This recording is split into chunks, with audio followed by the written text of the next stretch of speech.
ಇದು ಸಂಡೇದೇ continuation vlog. ನನ್ನ friend ಎಲ್ಲ ಹೋದ್ಮೇಲೆ ನಾವೆಲ್ಲ ಫ್ರೆಶ್ ಅಪ್ ಆಗಿ ತಿಂಡಿ ತಿಂದು ಟೆಂಪಲ್ಗೆ ಹೋಗಿ ಬರೋಣ ಅಂತ ಹೇಳಿ ಹೊರಟ್ವಿ. ಅಣ್ಣ ಕಾರ್ನ ರಿವರ್ಸ್ ತೊಗೊಂಬರ್ತಾಯಿದ್ರೆ ನನ್ನ ಮಗ ಸಾಕು ಸಾಕು ಮುಂದೆ ಬನ್ನಿ ಅಂತ ಎಲ್ಲ ಹೇಳ್ತಾ ಇದ್ದ.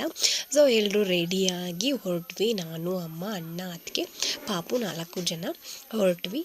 5 ಜನ ಹೊರಟ್ವಿ. ಆನ್ ದ ವೇ ನನ್ನ ಫ್ರೆಂಡ್ ಒಬ್ಳು ಕೂಡ ಬರ್ತಿದ್ಲು. ಅವಳನ್ನ ಕೂಡ ಪಿಕ್ ಮಾಡ್ಕೊಂಡು ಹೋಗೋಣ ಅಂತ ಹೇಳಿ ಹೋದ್ವಿ. ಅಲ್ಲೊಂದು 10 ಮಿನಿಟ್ಸ್ ವೆಯ್ಟ್ ಮಾಡಿದ್ವಿ. ಅವಳು ಕೂಡ ಬಂದಳು. ಅವಳನ್ನೆಲ್ಲ ಕರ್ಕೊಂಡು ಹೊರಟ್ವಿ. ಆಲ್ಮೋಸ್ಟ್ ಇದು ದೇವಸ್ಥಾನ ಗೊತ್ತಿರುತ್ತೆ ನನ್ನ ಮಿನಿ ವ್ಲಾಗ್ಸ್ ಫಾಲೋ ಮಾಡೋರಿಗೆ. ಬಾಣಮರಮ್ಮನ ದೇವಸ್ಥಾನ. ಅಲ್ಲಿಗೆ ಹೋಗಿ ಪೂಜೆ ಎಲ್ಲ ಮುಗಿಸ್ಕೊಂಡು ರಶ್ ಏನಿರಲಿಲ್ಲ, ತುಂಬ ಖಾಲಿನೇ ಇತ್ತು. ಅಲ್ಲಿಂದ ಬರ್ತಾ ಆನ್ ದ ವೇ ಒಂದು ಜಾತ್ರೆ ನಡೀತಾ ಇತ್ತು. ಬಿಸ್ಲಪ್ಪನ ದೇವಸ್ಥಾನ ಅಂತ ಹೇಳ್ತೀವಿ. ಸೊ ಅಲ್ಲಿಗೆ ಹೋಗಿ ಜಾತ್ರೆ ಎಲ್ಲ ನೋಡಿಕೊಂಡು ಊಟ ಎಲ್ಲ ಕೊಡ್ತಿದ್ರು.